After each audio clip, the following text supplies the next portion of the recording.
Please take your baby to your GP or Children's Emergency Department out of hours if they are not well. The following are warning signs that medical assistance is required. Increased yellowing of the skin and eyes, known as jaundice. 60% of babies commonly develop jaundice, and most babies do not require any special treatment. However, if the jaundice is increasing, your baby will need to be assessed. Your baby is difficult to wake or refusing feeds, your baby's temperature is above 37.5, or your baby is hot to touch. Your baby is not passing urine. Remember, your baby will typically only have 1 wet nappy on day 1, 2 wet nappies on day 2, and so on until day 6. After this, there should be 6 to 8 wet nappies per day with urine in a pale yellow colour. After your baby's first bowel motion, called meconium, bowel motions change to a brown-green and then to a yellowish mustard colour.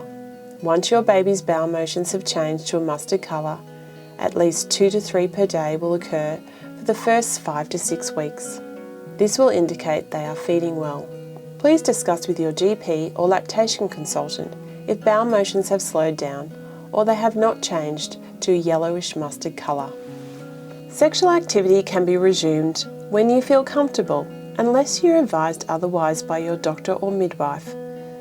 Be aware that breastfeeding is not a method of family planning, and it is still possible to become pregnant while breastfeeding.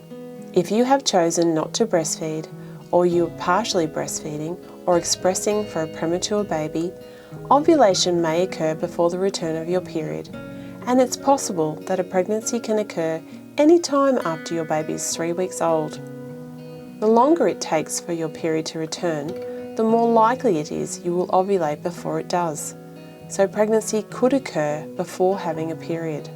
The lactation amenorrhea method, LAM, is an effective natural method of family planning that research has shown to be more than 98% effective if certain situations exist. If you're fully breastfeeding, you have not yet had a period, and your baby is less than 6 months in age, a trained natural fertility consultant at Mighty Mothers can advise you. It is important to return to exercise and general fitness programs gradually after having your baby. Start with short sessions only as your muscles recover. If an activity hurts or you find yourself holding your breath, stop what you're doing as it's not good for you.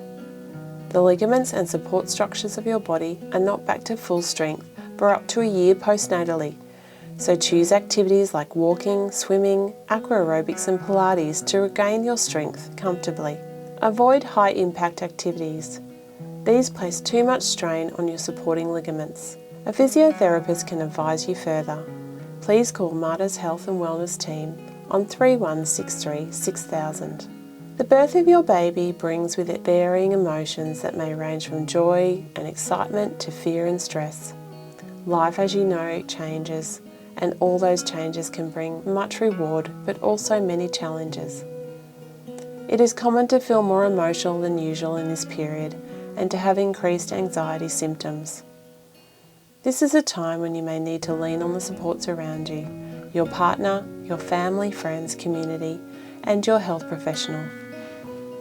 Up to 80% of women experience the baby blues between the 3rd and 10th day after having their baby. Symptoms of baby blues include feeling sad and teary, feeling overwhelmed, feeling worried and stressed, or feeling irritable. The cause of baby blues is not well understood, but is thought to be part to rapidly changing hormone levels. The baby blues will usually resolve in a few days without specific treatment, but reassurance and support from all of those around you may help minimise the symptoms. The Centre of Perinatal Excellence has some tips for new parents, including allocating a window of time for yourself each day.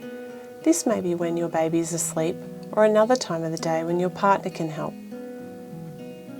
Take care of yourself physically by eating well, exercising and resting. This will help give you energy to feel strong and replenished, as opposed to feeling drained and depleted. Take care of yourself mentally by not putting unrealistic demands on yourself, being prepared to accept that some days nothing on the list will be ticked off. Take care of yourself emotionally by acknowledging your feelings and expressing yourself, even if they are negative feelings. It's normal to feel bad, and sometimes when adjusting to a new baby, focusing on positive feelings and times can make you feel good and give you a pick-me-up. Take care of yourself socially. Becoming a parent can be isolating and lead to feelings of loneliness. Develop a support network that you can connect with and share experiences to make a big difference to those long days. Mental health concerns are experienced widely in pregnancy and the postpartum period. In fact, women are more likely to develop a mental health problem in the perinatal period than any other stage of their lives. For this reason, we commonly screen pregnant women and new mothers using a questionnaire called the Edinburgh Postnatal Depression Score to help us identify those women who may have anxiety or depression. Early diagnosis allows women to get the treatment and support they need to minimise the consequences of depression and anxiety on both the mother and her baby. Symptoms of perinatal depression can include a persistent low mood, feeling guilty, ashamed, not good enough, worthless, empty or sad, feeling angry or irritable, difficulty falling asleep, not feeling hungry or eating too much, feeling unable to cope with the daily routine, having thoughts about wanting to harm yourself or baby, wanting to escape or end your life. If you are having any of these thoughts, it is important to seek immediate help. The symptoms of perinatal anxiety are feeling anxious most days, sometimes without any particular reason, excessive worrying that is difficult to control, constantly feeling irritable, on edge or restless, having physical symptoms like heart racing, tight chest, tense muscles, panic attacks, anxiety that stops you going out with your baby, or anxiety that leads you to check on your baby constantly. There is good evidence to support various forms of treatment for perinatal mood disorders. Anxiety and depression are treated in similar ways. Your GP is your first point of call. They can refer and recommend psychological treatments or antidepressant medication if indicated. There are many support services available to new parents. You just have to ask. You can speak with your GP, with the Mater Mothers Parenting Support Centre, Centre of Perinatal Excellence also have online resources. Perinatal Anxiety and Depression Australia, otherwise known as PANDA, also provide free phone counselling support and online resources. What about Dad? It's common for fathers to also experience depression and anxiety in the perinatal period. Sometimes these symptoms can be unrecognised in new dads as they overlap with general stress and exhaustion. Support is always available for new dads too. Try talking to your partner or a family member about how you're feeling may be the first step. Your GP will be able to help. Online resources are available through Panda and Beyond Blue. If you have any further questions about this education session, please don't hesitate in asking your midwife.